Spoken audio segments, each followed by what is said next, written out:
여러분, 오늘은 화엄경 10강 가운데 6번째 강의입니다.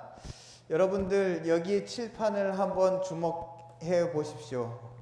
함께 읽도록 하겠습니다. 시작. 제3의 육품 중 네 번째 범행품 도리천궁 설주 법회보살. 이번 시간은 제3의 육품 가운데 네 번째인 범행품부터 시작하도록 하겠습니다. 여러분, 제3의 육품설법은요, 여러분들 첫 번째 육품, 두 번째 육품, 세 번째 육품, 첫 번째 여섯 품은요, 부처님과 부처님의 세계에 관련된 그런 내용입니다. 두 번째 여섯 품은요, 십신에 관련된 믿음 법문이에요. 그리고 세 번째 여섯 품은요, 여러분들 십주, 정신세계를 개조하는 그런 내용의 법문입니다. 여러분들 여기 보도록 하죠. 함께 읽습니다.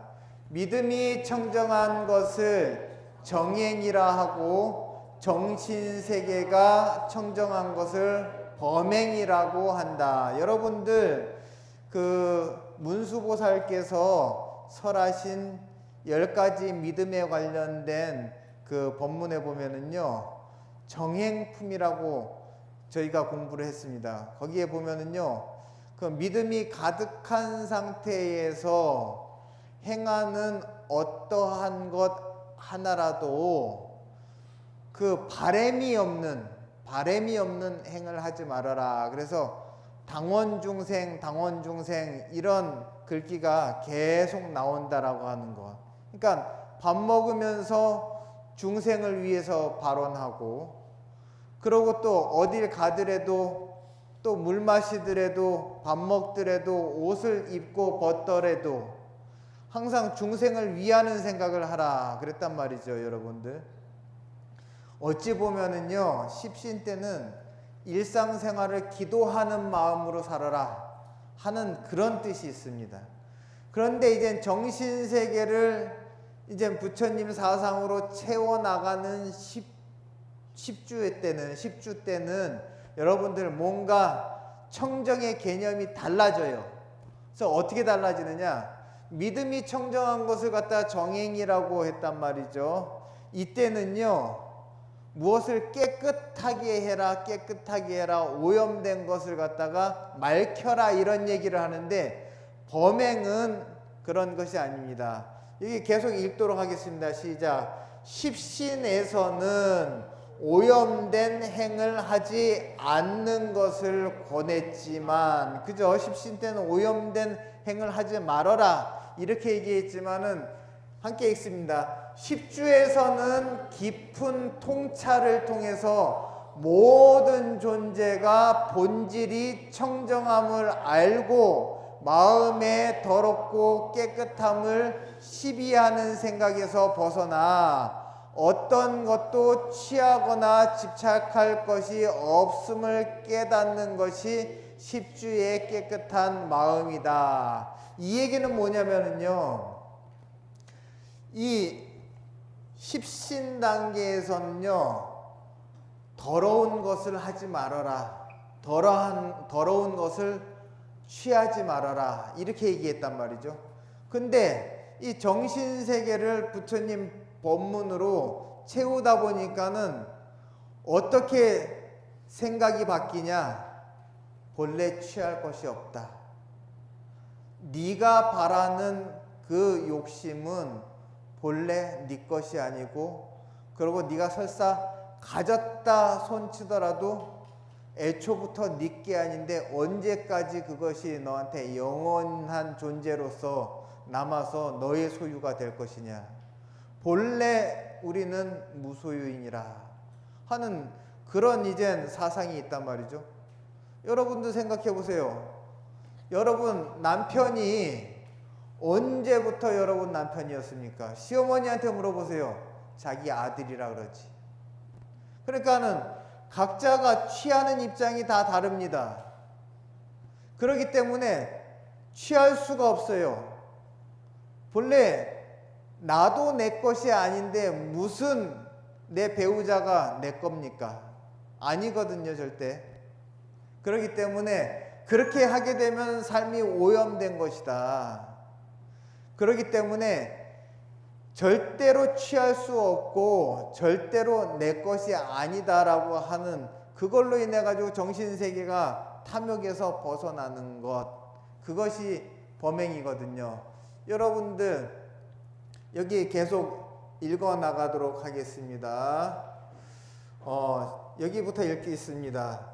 이렇게 관찰하는 것을 여실 관찰이라고 한다. 그러니까 여실 관찰이라고 하는 것은 여러분들 무엇이냐? 우리는요, 믿음 단계에서는 요거는 깨끗한 것, 요거는 더러운 것 해가지고 세상을 깨끗하고 더러운 걸로 이분법적 사고로 둘로 찢어 발겼단 말이에요. 그렇지만은 부처님 사상을 공부하고 나니까는 더러운 것도 본래 없고 깨끗한 것도 본래 없고 이 둘의 본질은 같다. 그렇지만은 연기에 의해서 더러워지고 깨끗해진 모습을 보였을 뿐이지만은 본래 이 둘의 본질은 같다. 전부 다 불성이 있다. 이렇게 이야기를 하는 가르침을 받아들이고 나니까 시비할 게 없어요. 시비할 게 없습니다. 그래서 이러한 내용을 갖다가 범행품에서 이제 이야기를 한 거예요.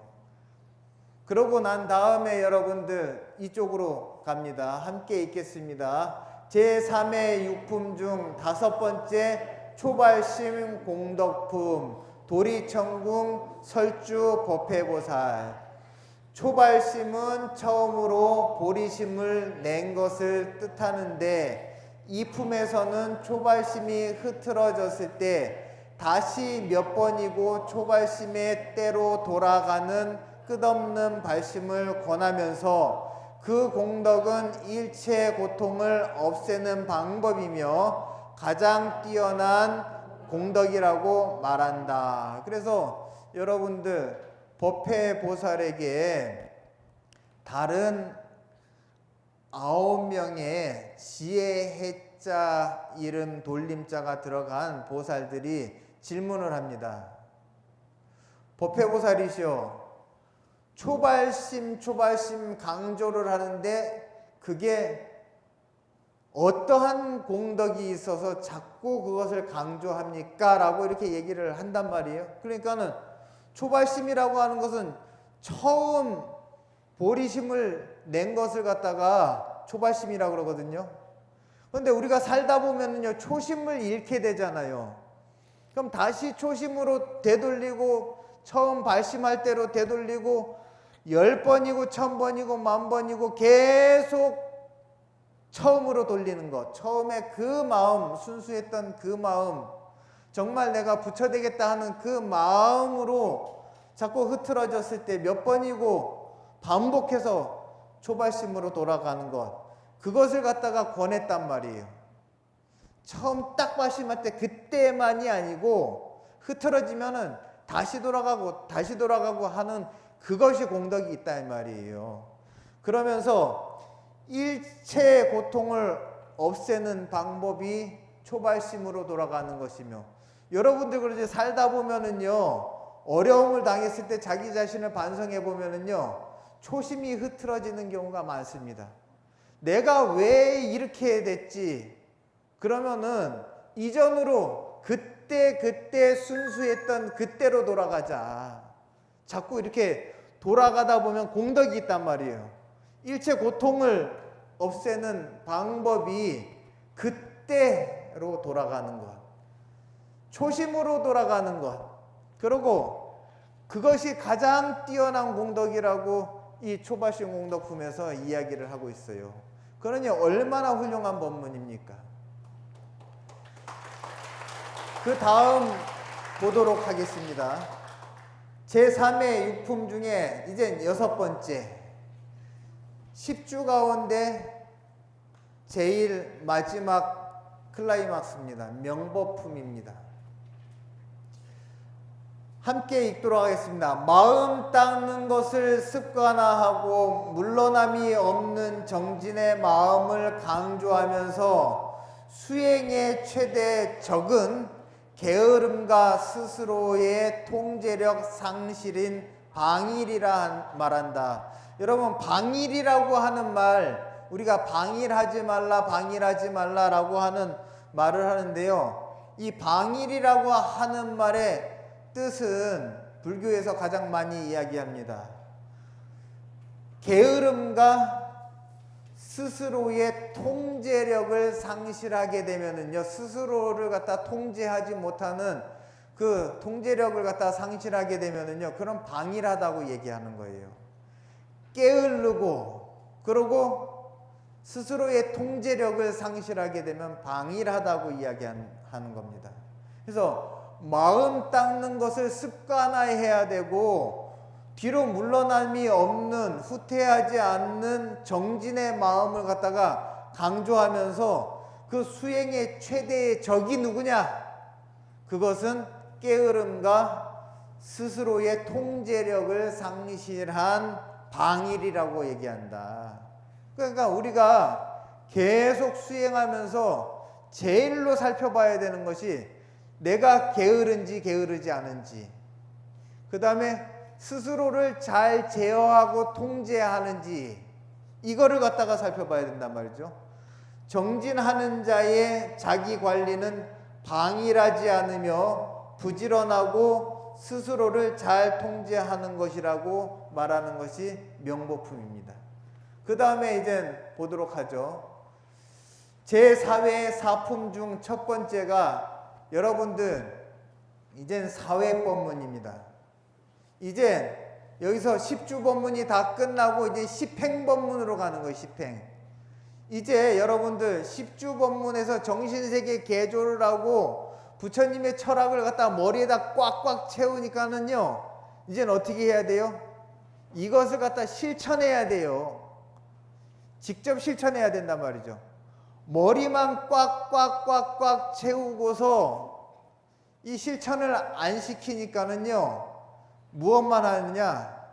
논리적인 다툼만 하고 말싸움만 하고 집안이 시끄러워집니다. 그러니까 저도 그런 시행착오가 있었어요.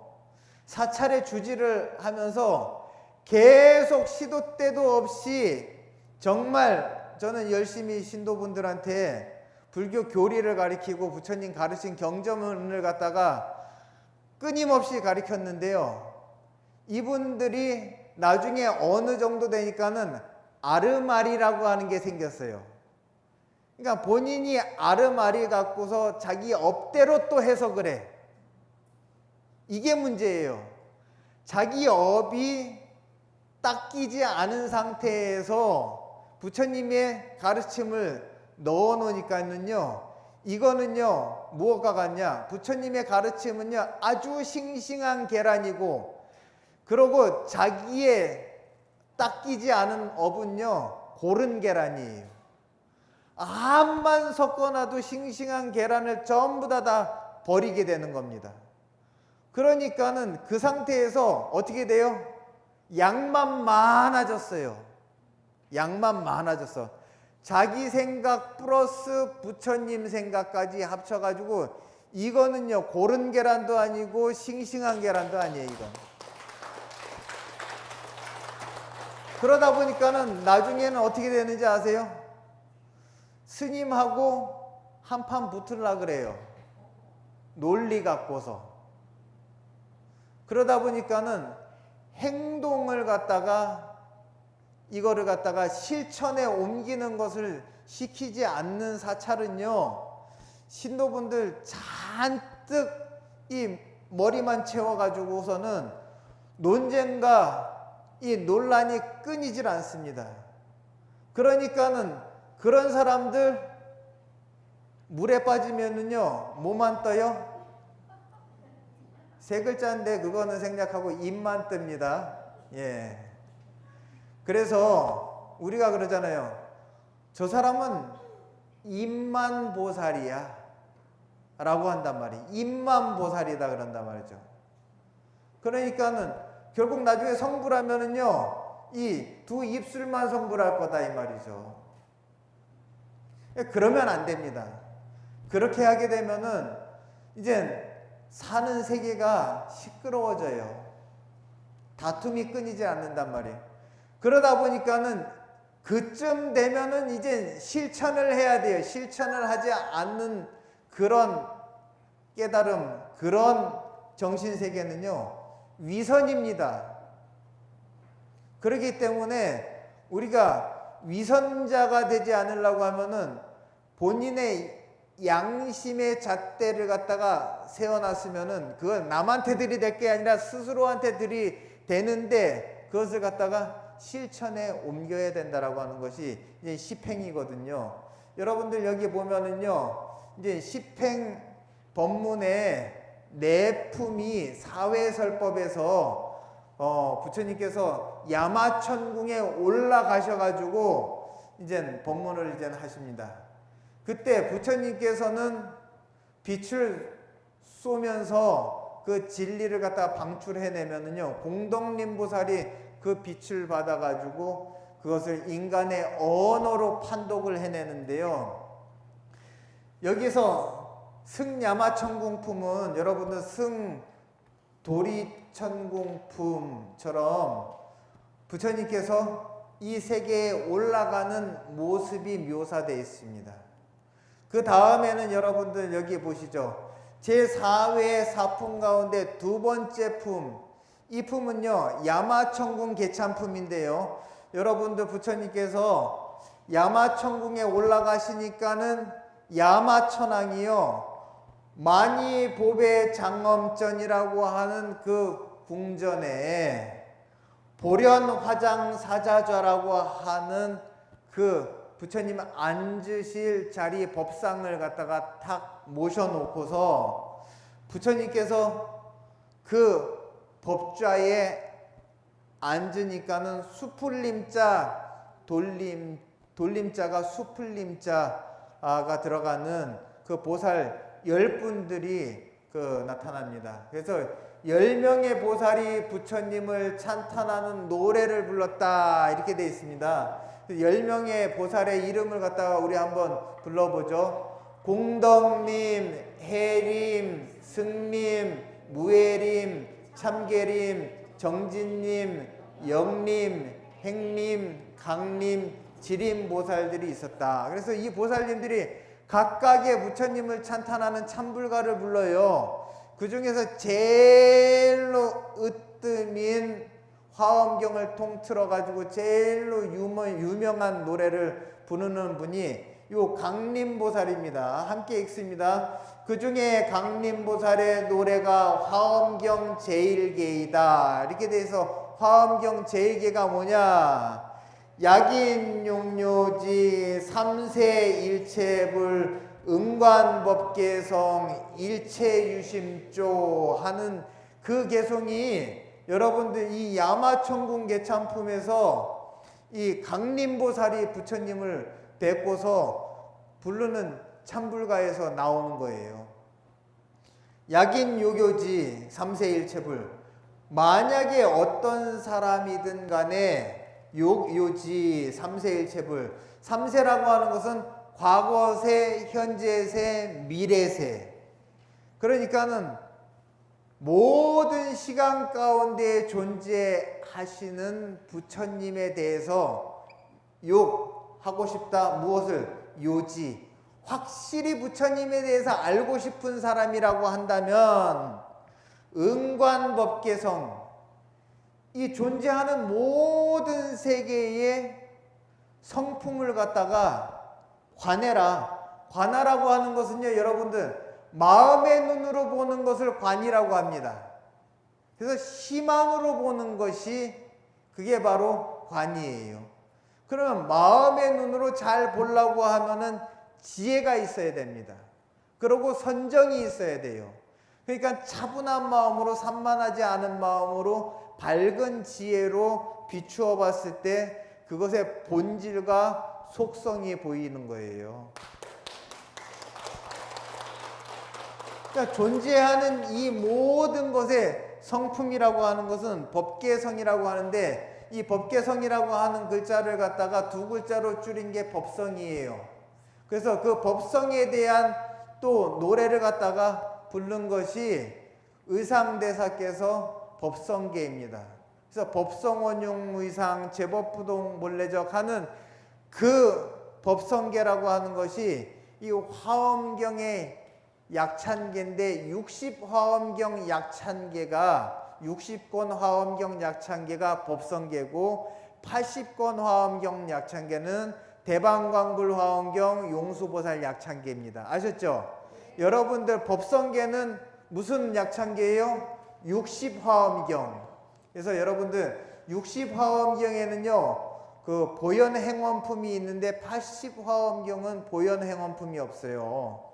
그래서 여러분들 그 화엄경을 갖다가 제대로 확실히 보려고 하면은요 60화엄경과 80화엄경을 갖다가 함께 봐야 됩니다. 함께 봐야 돼요. 그렇지만 지금 저는요 여러분들 60화엄경과 80화엄경을 다 본 사람으로서 여러분들한테 이렇게 강의를 지금 하고 있기 때문에 제 강의를 갖다가 잘 따라오면은 화엄경에 대한 어떤 그 제대로 된 맛은 볼 수 있겠다라고 하는 그런 말씀을 드리겠습니다.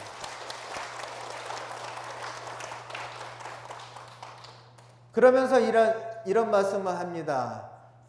존재하는 모든 세계의 성품을 갖다가 마음의 눈으로 들여봐라.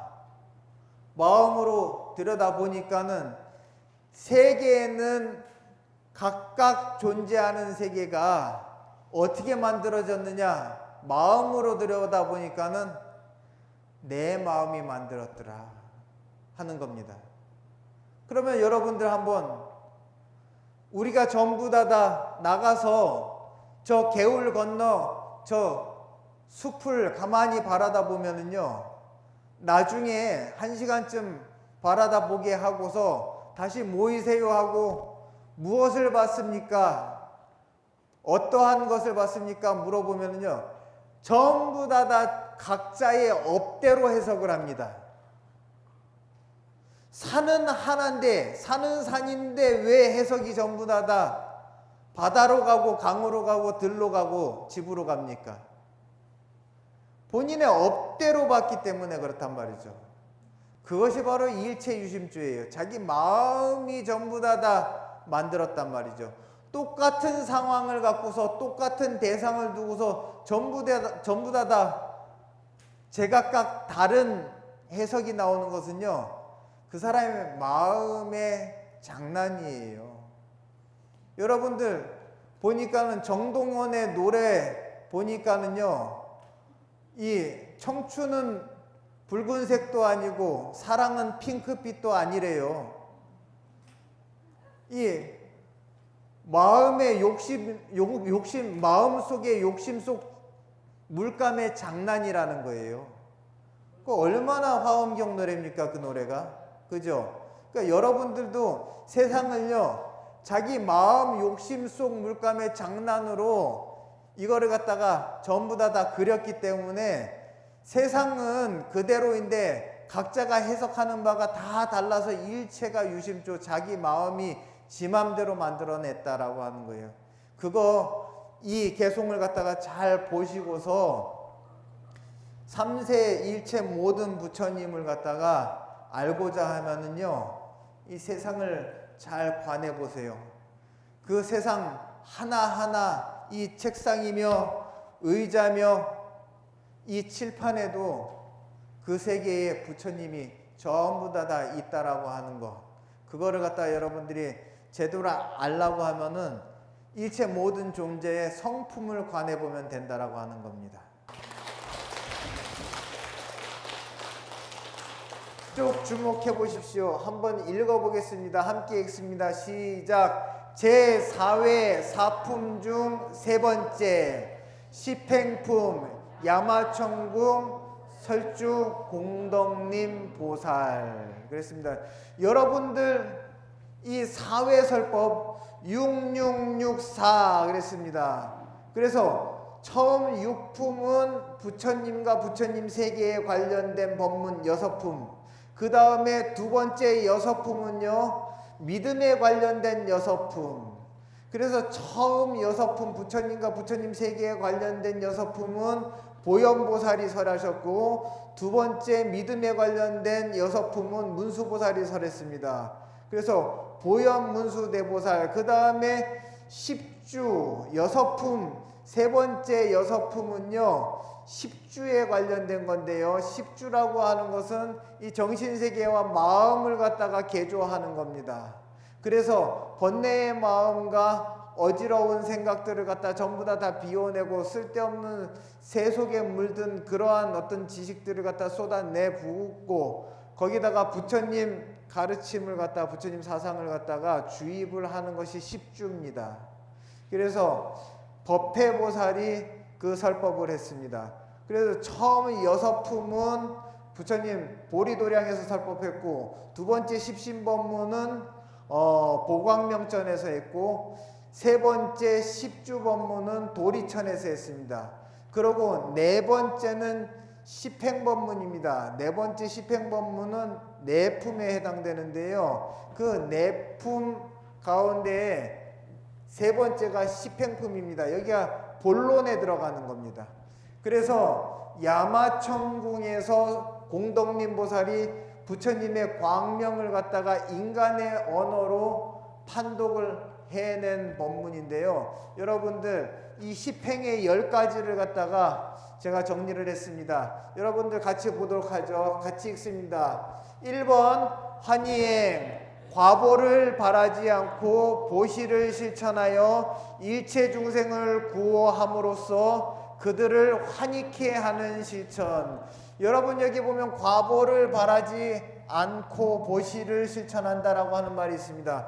과보를 바라지 않는다. 내가 좋은 일을 한 거를 스스로 안단 말이죠. 왜 그러냐면 사람은 선악의 구분을 갖다가 명확히 할 줄 알기 때문에 그렇습니다. 그러니까는 내가 남을 도와주고 남한테 물질을 주고 말 한 자리 또는 온화한 얼굴을 갖다가 보여주는 것도 전부 다 이걸 베푼다라고 하거든요. 좋은 마음을 써주고 좋은 말을 써주고 좋은 행동을 보여주고 물질을 주고 마음을 주고 그 사람한테 어떤 앞길에 좋은 일로 추천서 한 장을 잘 써주더라도 그거 보시거든요. 근데 그 보시를 하되 대가를 바라고 한다는 게 그게 과보를 바라고 하는 거거든요. 그렇게 한다라 그러면은요, 처음에는 좋은 마음 갖고 도와줬는데 나중에는 계산관계가 되고, 계산관계가 이 계산이 서로가 안 맞게 되면은요, 그러면 나중에 애증관계로 변합니다. 사랑한 만큼 증오하고 아끼고 좋아했던 만큼 좋은 마음이 컸던 만큼 그게 나중에 증오의 관계가 되는 거예요. 나는 너한테 이렇게 잘해줬는데, 그때 내가 너한테 이렇게 해줬는데 네가 지금 잘 됐다고 나한테 이렇게 건방지게 해. 이렇게 하다 보니까는 그 상대방은 어떻게 하느냐, 그래? 그러면은 좋다.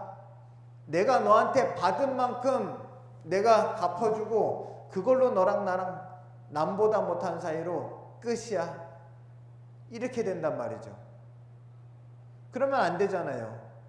우리가 줄 때는 주책 없이 주라는 얘기가 아닙니다. 내 사정과 형편에 맞춰가지고 줄 수 있는 만큼, 그 사람이 필요한 만큼 주되 내 사정과 형편을 고려해서 주라는 거죠. 내가 주책 없이 주제넘게 많이 주고 나서 내가 줬다라고 하는 생각을 갖다가 잊지 않고서 나중에 그 사람한테 받을 거를 생각하고 있다라고 하면 그건 과보를 바라는 마음입니다.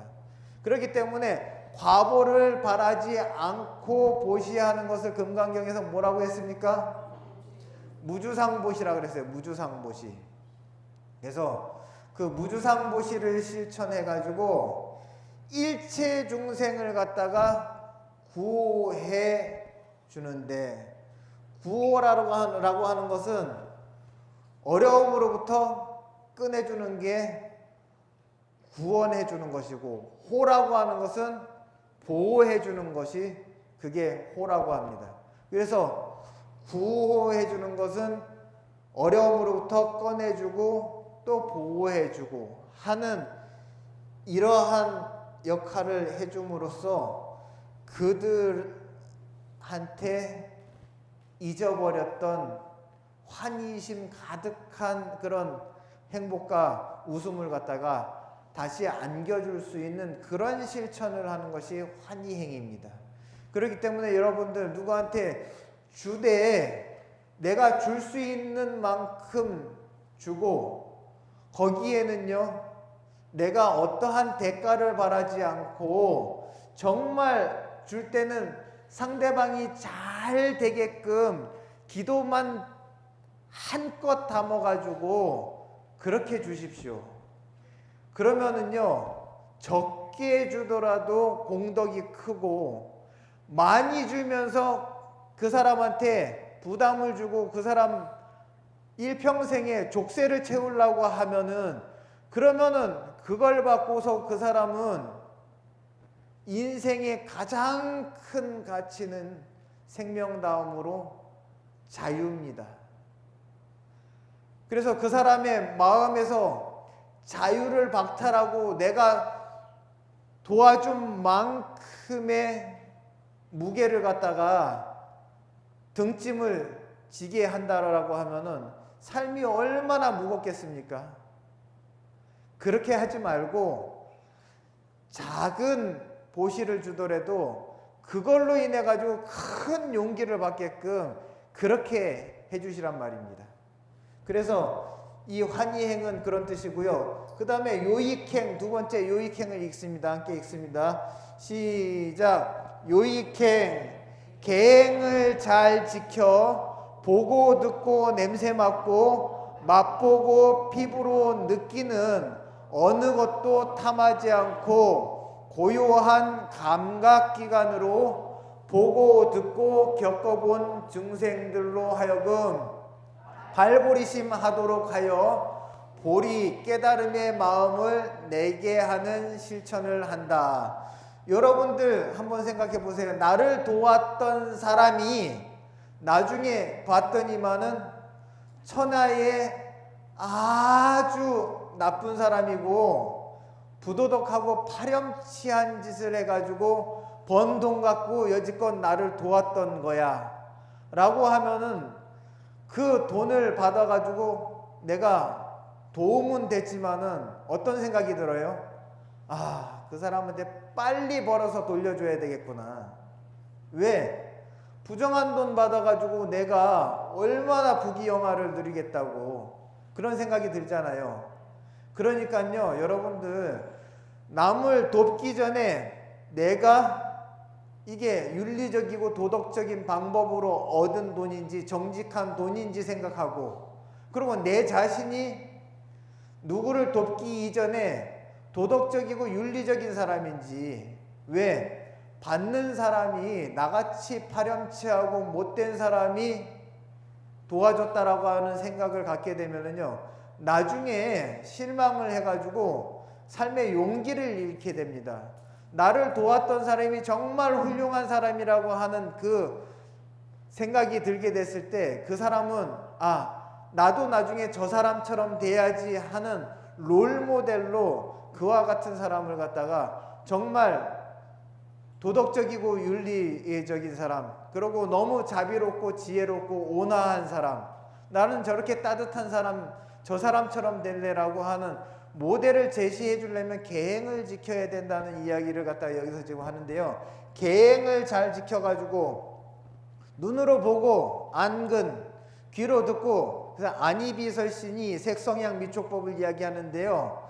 색 보고, 성 듣고, 향 냄새 맡고, 미 맛보고, 촉 피부로 느끼는 어떤 것도 탐내지 말라 이 말이에요. 그러면 여러분들 이 눈으로 계속 내가 내 업이 땡기는 거를 갖다가 내 업이 자꾸 땡기는 걸 갖고서 계속 눈이 요구한다라고 하면은요, 그러면은 거기에 한눈이 팔려가지고요 정말 시간 낭비하고 인생을 갖다 허비하게 됩니다. 그렇게 되면은 눈만 뺏긴 게 아니라 마음이 먼저 뺏겼으니까 마음이 이 눈에가 있단 말이죠. 그 마음이 눈에가 있는 사람은요 누가 뭐라 그래도 안 들려요. 남의 말을 갖다가 듣지 않는단 말이죠. 그래서 성유식론에 보면은요 원숭이는 한 마리인데 창은 6군데 뚫혀져 있다, 이런 얘기를 합니다. 그 일원 육창이라고 하는데 안입이 설신의 해가지고 6개의 창문이 나 있는 집 안에 원숭이 한 마리가 들어있는데 그 원숭이는 마음인 거예요. 그러니까는 눈 밖에서 마음을 불러내면은 눈으로 막 달려갔다가 또 이제 내가 좋아하는 어떤 가수가 나와가지고 또 노래 부르면은요 또 웃돈 주고서라도 안표 사가지고 가가지고 내 귀로 들어야지만이 그게 또 직성이 풀린단 말이죠. 근데 또 텔레비에서 맛집 나오고 또 유튜브에서 먹방을 하는 거 보니까는 저 집에 내가 가가지고 한 그릇 먹어야지 직성이 또 풀린단 말이죠. 그러니까는 보고 듣고 맛보고 냄새 맡고 촉감을 내가 직접 내 피부로 느껴야지만이 직성이 풀리는 그런 탐욕, 그거는요 절대 그런 사람은요 성인군자가 될 수 없고 남의 존경을 받을 수가 없습니다.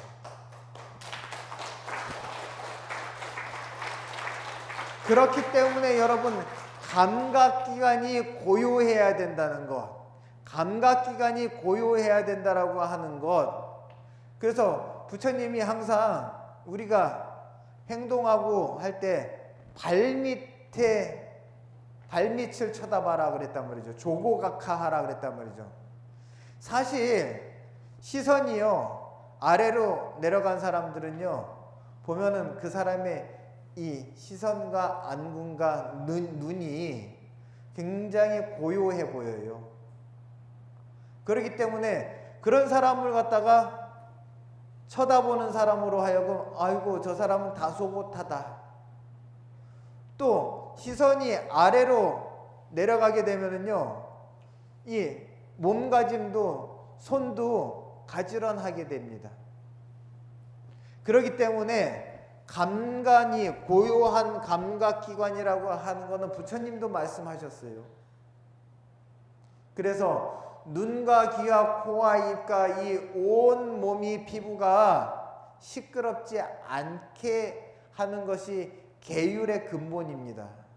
그렇기 때문에 여러분들 술 마시지 말라. 왜? 술 마신 사람이 이 5가지 감각기관이 고요해질 수가 없습니다. 그렇잖아요. 온통 눈과 귀가 어지럽잖아요. 그렇단 말이죠. 그러면은 보고 듣고 겪어본 중생들, 그러니까는 감각기관이 고요한 사람을 갖다가 다른 사람이 겪어보고 난 다음에 소감이 어떠냐? 나도 저 사람 좀 닮고 싶어. 이런 마음이 들게 한다면은 그 사람한테 보리심을 심어줄 수 있단 말이죠. 그러면은 여러분들 어떤 사람이 정말 행동이 정말 저 사람 자태를 배우고 싶다라고 하면은 그 사람한테 가가지고 언젠가는 말도 걸게 될 거 아닙니까? 그죠? 그러면은 그 사람한테 내가 여지껏 바라본 당신은 정말 닮고 싶은 사람이었고 정말 친구하고 싶은 사람이었다고 그런 얘기도 할 거 아닙니까? 그러면은 이제 그 사람은요 어떻게 하면 되느냐? 그래? 그럼 나처럼 되려면은 함께 절에 가. 그렇게 해가지고 이 자리 열강 시리즈까지 데리고 오는 그런 인연이 돼야 됩니다. 그러니까 여러분들 사시면서 이 요익행으로 주변 사람들이 아유 자기 어쩜 그렇게 그 행동과 말과 모든 것이 그렇게 차분하고 고요할 수가 있어? 라고 하면은요, 여러분 뭐라고 대답해야 돼요? 열강 시리즈 가서 화엄경 공부하고 배웠어. 이렇게 얘기해야 돼요. 아셨죠? 예, 그렇게 해가지고 깨달음의 마음을 갖다가 남한테 심어줄 수 있는 것, 그렇기 때문에 발고리심 할 수 있게 해주는 것이 요익행입니다. 그리고 여러분들 이 세 번째 무의역행 한번 읽어보도록 하죠. 인내하고 타인을 공경하여 나와 남 모두에게 해로움이 없고 나와 남을 집착하지 않으며 회방과 해로움을 참아내는 실천으로 나도 진리를 얻고 타인도 진리를 얻는데 도움을 주는 실천을 한다. 이렇게 됐습니다. 여러분, 이 무의역행이라고 하는 것은요, 핵심이 인욕바라밀입니다. 인욕바라밀을 갖다가 몸으로 실천하는 거. 그래서 인내해야 되고, 그리고 인내하는 사람은 또 다른 사람이 나를 성가시게 해도 그 사람한테 절대 불손하지 않습니다. 왜? 참을성이 있는 사람이기 때문에 화를 내지 않아요. 그래서 남들이 봤을 때는 저 사람 포용력 있네, 이렇게 느껴지는 거죠. 그래서 타인을 공경하여 나와 남 모두한테 해로움이 없고, 왜? 인내하지 못하고 성질을 버럭 내면은요, 나한테도 해가 되고 상대한테도 해가 된다 이 말이에요. 그렇기 때문에 이 인내하고 타인을 공경하게 되면은 나와 남 모두한테 해로움이 없고요. 그리고 나와 남을 갖다가 집착하지 않습니다. 그리고 나와 남을 집착하지 않는 사람이 또 화낼 일도 없어요. 왜? 남을 집착했는데 그 사람이 내 기대에 못 미쳤을 때 화가 나잖아요. 나는 이렇게 해줬는데 저 사람은 나한테 받은 만큼도 안 되는 그런 행동을 했을 때 화가 치밀잖아요. 그렇기 때문에 여러분들 나와 남을 집착하지 않으며 회방하고 누가 나한테 해로움을 끼쳐도 참아낼 줄 알고, 그러한 실천을 통해 가지고 나도 진리를 얻고 타인도 진리를 얻는데 도움을 주는 실천이 그게 바로 무의역행입니다. 여러분들 열띤 강의를 하다 보니까는 이 십행품의 10가지를 다 좀 하고 싶었는데 이 하나하나 너무 중요한 이야기다 보니까는 설명을 하다 보니까는 어느덧 강의의 시간이 다 됐습니다. 여러분들 정말 중요한 이 실천입니다. 우리가 아는 것만 있고 실천이 따라주지 않는다면은 그러면은 그건 위선자라고 얘기합니다. 그렇기 때문에 여러분들 십행을 잘 배워서 여러분 삶에 잘 적용하고, 그리고 온전히 그 행이 바뀌어 가지고 삶이 바뀌고 내가 바뀌고 남도 바뀌는, 절대 내가 바뀌지 않으면 남이 먼저 바뀌지 않습니다. 내가 먼저 바뀌어야지만이 그 다음에 남이 바뀌는 겁니다. 그래서 우리 모두가 다 바뀌려면 나부터 실천하는 것입니다. 아셨죠? 예. 마치도록 하겠습니다.